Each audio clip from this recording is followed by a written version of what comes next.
Get out of my house. Victoria's voice echoed through the marble halls of the mansion, her perfectly manicured finger pointing at the door. I stood there, one hand resting on my 8-month pregnant belly, the other gripping the banister for support. This isn't your house, Victoria, I said calmly, watching her face turn an interesting shade of red. And I'm not leaving. My name is Olivia, and at 32, I found myself facing off against my mother-in-law while carrying her grandchild. The same woman who'd welcomed me into the family with fake smiles and backhanded compliments 5 years ago was now trying to throw me out of my own home.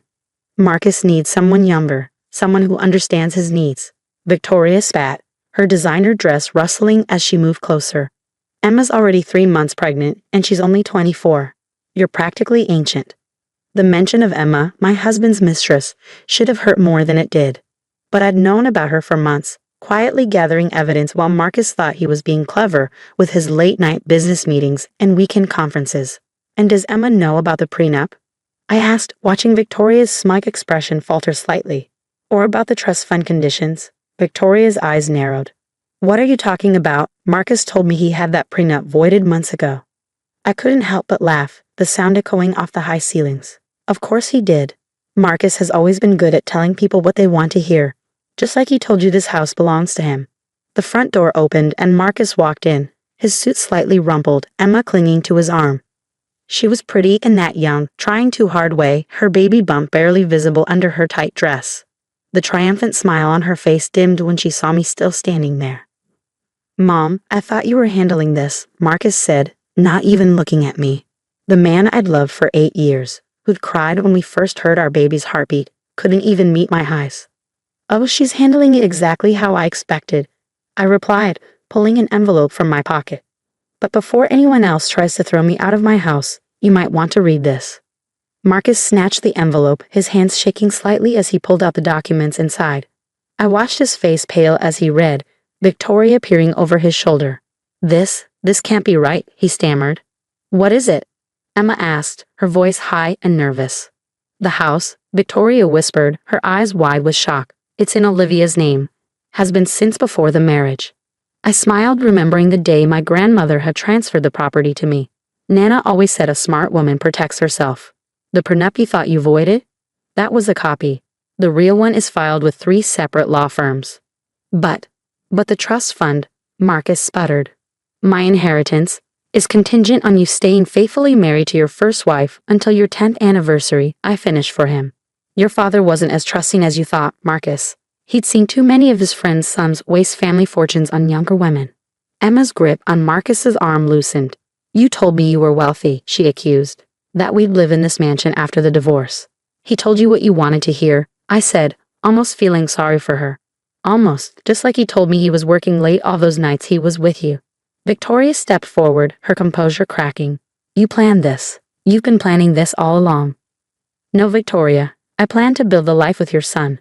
To raise our child in this house. You and Marcus were the ones with plans. I rubbed my belly as the baby kicked, drawing strength from the movement.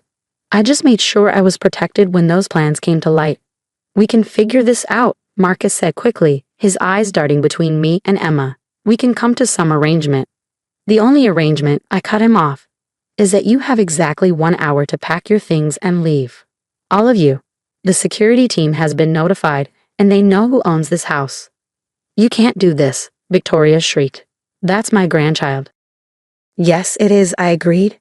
And when this baby arrives, they'll know exactly who stood by them and who tried to throw their pregnant mother out of her own home. Emma was already backing toward the door, her dream of playing Lady of the Manor crumbling before her eyes. Marcus looked lost, probably realizing for the first time that his carefully constructed house of cards was falling apart. 1 hour, I repeated, turning to climb the stairs. After that, the police will be happy to escort you out. This isn't over, Victoria called after me. We'll fight this. I paused at the top of the stairs, looking down at the 3 people who thought they could discard me so easily. You're right, Victoria. It's not over.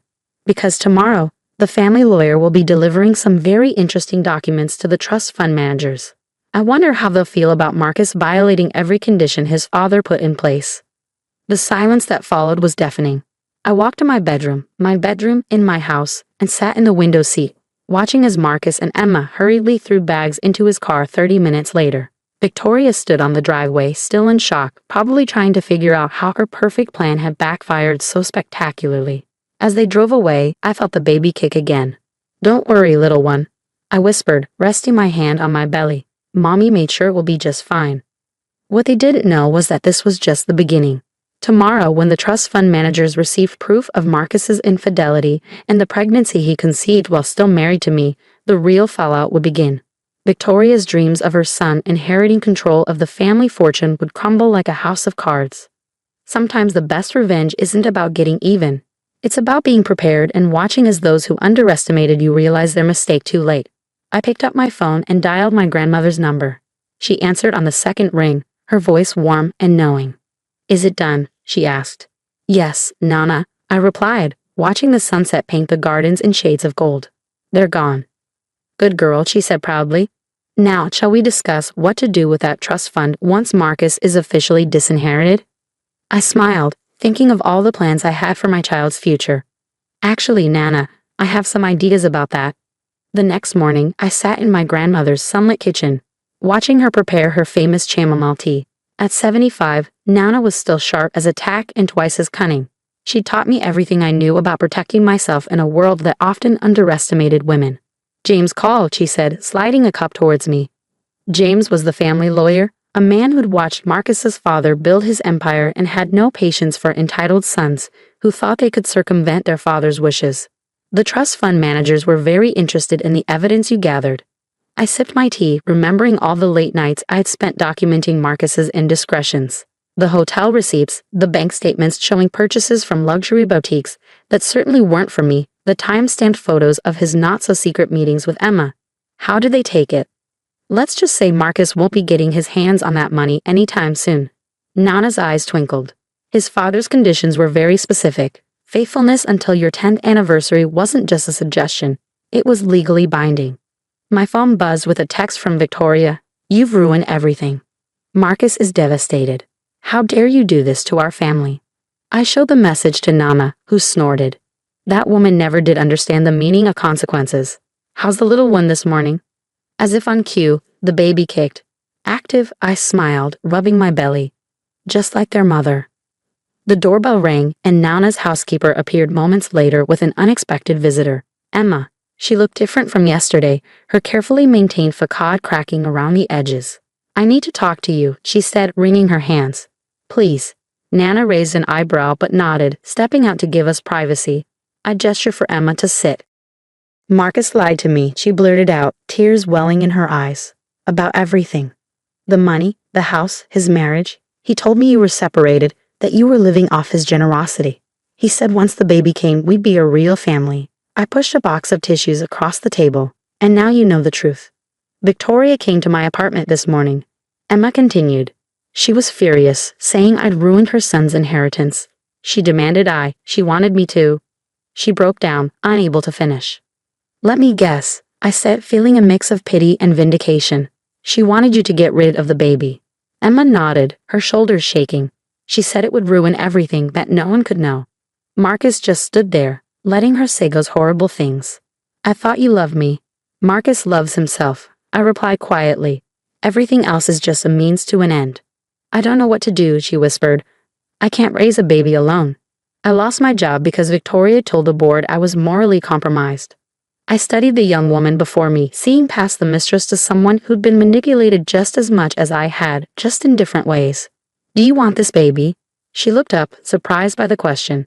"Yes," she said firmly. "Whatever else happens, yes." I reached into my bag and pulled out a business card. "This is my lawyer's number. She specializes in family law. Call her. Marcus might not want to be a father to your child, but he will be financially responsible." "Why are you helping me?" Emma asked, genuinely confused. "Because my child will have a half-sibling, and I don't believe in punishing children for their parents' mistakes." I handed her another card. "This is my number. If Victoria or Marcus threatens you again, call me." After Emma left, Nana returned, looking thoughtful. "That was unexpected," she said, refilling our teacups. "Life usually is," I replied. "Did you know Marcus's father had a second family? That's why he put those conditions in the trust fund. He didn't want his son repeating his mistakes." Nana nodded. "History has a way of repeating itself when we don't learn from it. Speaking of which, Victoria's been calling the house all morning, demanding to speak with you. Let her, I said, feeling stronger than I had in months. I have nothing to hide. As if summoned by our conversation, my phone rang, Victoria's number flashing on the screen. I answered, putting it on speaker. How dare you turn that little tramp against us? She hissed. After everything we've done for you. You mean like trying to throw me out of my house while I'm 8 months pregnant? I asked calmly. Or perhaps you mean threatening your unborn grandchild's sibling. That thing is not my grandchild. My grandchild is the one you're carrying. No, Victoria, I said firmly. After yesterday, you've lost the right to claim any connection to my child. As for Emma's baby, they're innocent in all this. Unlike you. We'll fight this, she threatened. Marcus knows people. We'll contest everything. Go ahead, I replied. I'm sure the trust fund managers would love to hear you explain why you think your son deserves to inherit after violating every condition his father put in place. I'm sure the board at Emma's company would be interested in hearing about your threats. Should I continue? The silence on the other end was telling. You've lost, Victoria, I said quietly. The only question now is how much more damage you want to do to your family's reputation before you accept that. She hung up without another word. Nana reached across the table and squeezed my hand. You did good, child. Now, shall we discuss the nursery? That mansion of yours needs some brightening up. I smiled, feeling the weight of the past months lifting. Sometimes the best revenge isn't just about winning. It's about staying true to yourself while watching others reveal who they really are. The baby kicked again, and I knew that whatever came next, we would face it together, stronger for having weathered this storm. Yes, I said to Nana, let's talk about the future. 3 months later, I sat in the hospital room, holding my newborn daughter Lily, while Nana beamed proudly beside me. The delivery had been smooth, and my little girl was perfect, a head full of dark hair and her mother's determination, evident in her strong grip on my finger. The past months had brought changes I never expected. Emma had taken my advice and contacted the lawyer. She was now set up in a comfortable apartment, her prenatal care covered, and a solid support system in place. We weren't friends exactly, but we'd reached an understanding. Our children would be siblings, and that connection deserved respect. Marcus, on the other hand, had spiraled. After the trust fund managers officially revoked his inheritance, he'd moved back in with Victoria, his dreams of luxury living with his young girlfriend shattered. Last I heard, he was working as a junior associate at a small firm, the only place that would hire him after word of his behavior spread through our social circle. A soft knock at the door interrupted my thoughts. It was James, the family lawyer, his eyes twinkling as he looked at Lily. She's beautiful, he said, then cleared his throat. I have some papers for you to sign when you're feeling up to it. The trust fund managers have made their final decision. I nodded, having expected this. What's the verdict? Given Marcus's violation of the terms and your grandmother's influence, they've decided to transfer the entire trust to Lily. He smiled. With you as executor, of course. They felt it was fitting, like father like daughter, but this time in the right hands. Victoria had tried to fight it, of course. She'd hired lawyers, threatened lawsuits, even attempted to claim I had tricked Marcus into violating the trust conditions. But evidence doesn't lie, and her desperate attempts only served to further damage their reputation. There's something else, James continued, pulling out another envelope. Emma had her baby last week, a boy. She's named you as godmother. This surprised me. Emma and I had maintained a cordial relationship, but this was unexpected. Why? She said you were the only one who treated her with dignity when everything fell apart. James explained. She wants her son to have someone like that in his life. Nana squeezed my hand. Sometimes the family we choose is stronger than the family we're born into. As if to emphasize the point, my phone lit up with a message from Emma, a photo of her son, tiny and perfect, with the caption, "Meet your sister, Lily." I looked down at my daughter, peaceful in my arms, and felt a surge of gratitude. Not for the money or the house or even the satisfaction of seeing justice served, but for the clarity this whole ordeal had brought. I knew now what kind of mother I wanted to be, strong, compassionate, and wise enough to break cycles of toxicity. Victoria had tried one last time to reach out, showing up at the mansion a week before my due date. She'd switched tactics, playing the repentant grandmother, claiming she'd only wanted what was best for her son. You can't keep me from my grandchild, she pleaded. No, I'd replied, your actions did that. But if someday you can prove you've changed, really changed, maybe we can discuss supervised visits. Until then, Lily deserves better than what you did to her mother. Now cradling my daughter in a quiet hospital room, I knew I'd made the right choice. Lily would grow up knowing her worth, understanding that strength comes in many forms, and that sometimes the biggest victories come not from destroying others, but from rising above their attempts to destroy you. Nana took Lily in her arms, humming softly. You know, she said, your grandfather would be proud. He built his fortune hoping it would protect his family. Now it finally will. James excused himself, leaving us to our quiet celebration. As the afternoon sun painted the room in warm light, I thought about the future ahead. The mansion would be filled with children's laughter, not just Lily's, but her brother's too when he visited. There would be birthday parties and holidays where both children would be welcomed, where the mistakes of their parents wouldn't shadow their relationships. My phone buzzed one last time, a text from Marcus. I'm sorry for everything. You deserved better.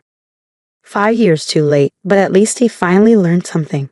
I didn't respond. Some chapters are better left closed. Looking at Lily, I smiled. Welcome to the world, little one. You're going to change it. And as my daughter gripped my finger with her tiny hand, I knew that sometimes the happy endings we get aren't the ones we planned for. They're better. Because they're earned, shaped by our choices, our strength, and our ability to rise above those who tried to bring us down. Nana was right. The family we choose, the boundaries we set, and the grace we show in victory say more about us than any revenge ever could.